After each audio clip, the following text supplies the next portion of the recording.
Our recommendations for South Africa's first shale gas exploration licenses in the semi-arid Karoo Basin will be finalized soon after environmental objections delayed the process. The acting chief executive of Petroleum Agency South Africa says Royal Dutch Shell, Falcon Oil and Gas and Bundy Gas and Oil are among 5 applications being reviewed by the regulator. PASA will make recommendations to the Ministry of Mineral Resources, which will take a final decision on the licenses as South Africa looks to augment dwindling offshore gas reserves and help diversify its energy mix away from coal-fired plants supplying most of its electricity needs. And Saudi Arabia and Russia have agreed to extend crude oil output cuts until March 2018 in their latest effort to rebalance the global crude market. That's according to the energy ministers for the 2 major oil producers. In a joint statement issued after the briefing, both ministers agreed to do whatever it takes to reduce global inventories to their 5-year average and expressed optimism that they will secure support for the extension from other producers.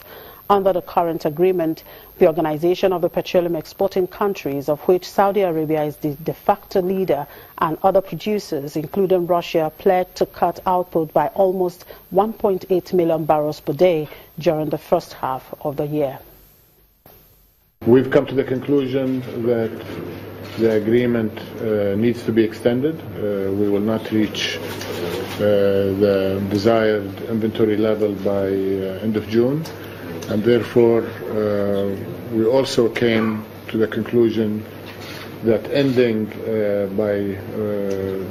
will probably be better at the end of the first quarter of 2018.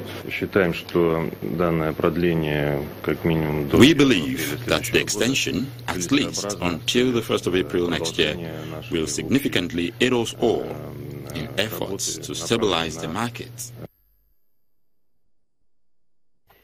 Meanwhile, oil prices jumped over 1.5% today after the energy ministers of the world's 2 biggest producers, Saudi Arabia and Russia, jointly said that a crude production cut will be extended from the middle of this year until March 2018.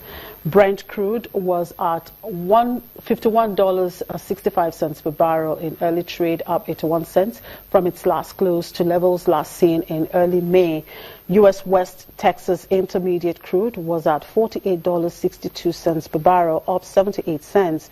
The extension of the cut will initially be on the same volume terms as before, although the ministers said they hoped other producers would join the efforts.